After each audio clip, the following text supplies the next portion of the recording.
Hello everybody. कैसे हैं आप सभी? आशा करता हूँ आप बहुत अच्छे से होंगे और बहुत अच्छे नंबर आपकी बोर्ड एग्ज़ाम में आप लेकर आएंगे और बहुत अच्छे से पढ़ रहे होंगे उसके लिए। तो उसमें मैं भी आपकी हेल्प करने के लिए हूँ। और चैप्टर 4 जो है हमारा गणित का कक्षा 10वीं का एनसीईआरटी का, उसमें एक्सरसाइज 4.2 में एक बहुत ही महत्वपूर्ण प्रश्न दिया गया है जो कि अक्सर पूछा जाता है। तो वो प्रश्न मैं आपके साथ डिस्कस करूंगा आज। वो प्रश्न क्या कहता है, ऐसी दो संख्याएं ज्ञात कीजिए जिनका योग 27 हो और गुणनफल 182 हो। ठीक है, बहुत आसान सवाल है। इसको हल करने के लिए हम क्या करते हैं, उन दोनों संख्याओं को मान लेंगे कि माना वह संख्या x तथा y है। कौन सी संख्या है जिनका योग 27 है और गुणनफल 182 है? वे दोनों संख्याएं, एक तो x है और दूसरी y है। तो प्रश्नानुसार जैसा प्रश्न में बोला गया है वैसा काम हम करते जाएंगे। प्रश्नानुसार x प्लस वाई बराबर 27 होगा। ठीक है, क्योंकि ऐसी दो संख्याएं क्या है जिनका योग 27 हो। तो दो संख्या आपने x और y ली है तो उनका योग क्या हो गया, 27 हो गया। Equation number 1।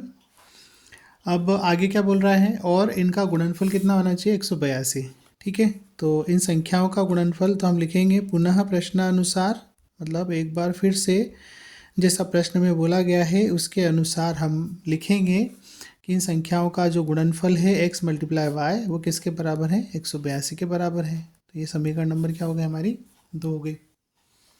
ठीक है, अब समीकरण 1 और 2 को आपको आपस में हल करना है ना। तो हम क्या करेंगे कि समीकरण 1 से यहाँ प्रतिस्थापन विधि का उपयोग करेंगे। समीकरण 1 से किसी भी एक चर का मान निकाल लीजिए। हम y का मान निकाल लेते हैं।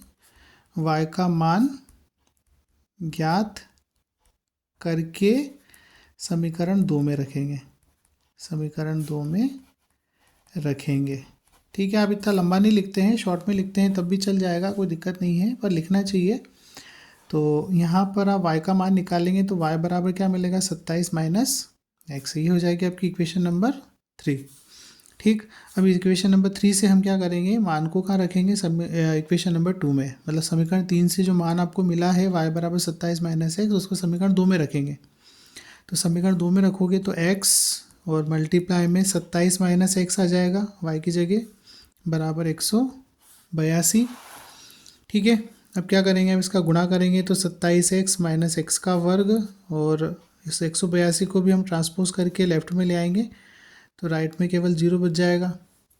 ठीक है, अब इक्वेशन जो है उसको हम थोड़ा सा अरेंज कर लेंगे घात के अनुसार। तो एक्स स्क्वायर जो है वो पहले आ जाएगा, फिर प्लस के 27x आ जाएंगे, फिर 182 आ जाएगा बराबर 0।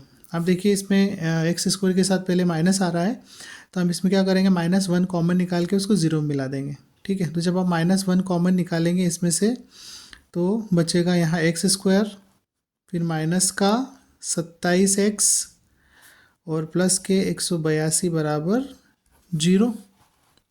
ठीक है, ये -1 0 में मिल जाएगा बटे में जाके, तो आपका इक्वेशन बन जाएगा एक्स स्क्वायर माइनस 27x और प्लस के 182 बराबर 0।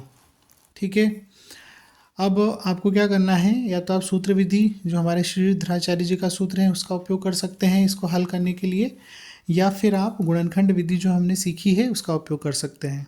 ठीक है, तो गुणनखंड विधि में क्या होता है कि हमको गुणनखंड बड़ी संख्याओं के सोचने में दिक्कत होती है। तो आप इस तरीके से गुणनखंडों को सोच सकते हैं, या पता कर सकते हैं कि इसको आपने अभाज्य गुणनखंड किया है ना, जैसे गुणा करने में 182 चाहिए हमें, तो इसके अभाज्य गुणनखंड करेंगे तो 2 नम 18, 2 एकम 2, फिर इसको करेंगे आप 2 से नहीं होगा, 3 से भी नहीं होगा ये, इसको हम 7 से करेंगे तो 7 एकम 7, 7 या 21 और 13 एकम 13। ठीक है, 2, 7 और 13 इसके अभाज्य गुणनखंड 182 के। अब इसमें से आप कोई भी दो कॉम्बिनेशन ले लीजिए जिनका योग आपको -27 मिल जाए।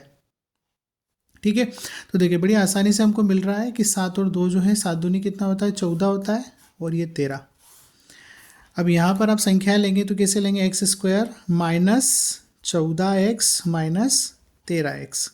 ठीक है, दोनों का आप प्लस करेंगे, ऐड करेंगे तो 14 और 13 दोनों नेगेटिव वैल्यू है, ये मिलकर क्या बन जाएगी आपकी, ये मिलकर बन जाएगी -27। ठीक है, और प्लस 182 बराबर 0। ठीक है, अब इसमें से हम कॉमन निकाल लेंगे। x कॉमन आपका निकलेगा तो x बचेगा -14, और माइनस यहाँ से 13 कॉमन निकालेंगे आप तो x -14 बचेगा। अब भाग देकर देखेंगे 13 से 182 को, निश्चित रूप से आपको यही मिलेगा। उसके बाद x -14 यहाँ पर भी है और यहाँ पर भी है, ये कॉमन आ जाएगा तो x -14 और x -13 इक्वल टू 0। ठीक, अब आप क्या करेंगे, यदि आप x -14 को 0 के इक्वल लेते हैं तो x की वैल्यू आपको मिल जाएगी 14। ठीक है, दूसरी वैल्यू को लेने की ज़रूरत नहीं है क्योंकि x की कोई भी एक वैल्यू मिलेगी आपको, या तो 14 मिलेगा या 13 मिलेगा, है ना। तो हम क्या करते हैं, x की इस वैल्यू को इक्वेशन नंबर 3 में रख देते हैं। जो इक्वेशन नंबर 3 है y इक्वल टू 27 - x, तो इसमें आप रखोगे तो क्या मिलेगा आपको, y इक्वल टू 27 - 14, तो y इक्वल टू आपको मिलेगा 27 में से 14 घटाएंगे आप तो आपको मिल जाएंगे 13। ठीक, तो जो संख्या आपको निकालना थी वो संख्या आपको मिल गई है। अतः वे संख्याएं, कौन सी संख्याएं जिनका योगफल 27 होगा और गुणनफल 182 होगा, वे संख्याएं आपकी हैं, क्या हैं, एक तो है 13 और दूसरी है 14। तो आशा करता हूँ कि आपको ये प्रश्न अच्छे से समझ आया होगा और बहुत आसानी से आप इसको कर सकते हैं। वेरी इंपॉर्टेंट क्वेश्चन की कैटेगरी में आता है। ठीक, तो आप इसको पढ़ें, देखें, समझें और एग्ज़ाम में अच्छे से लिखें। Thank you.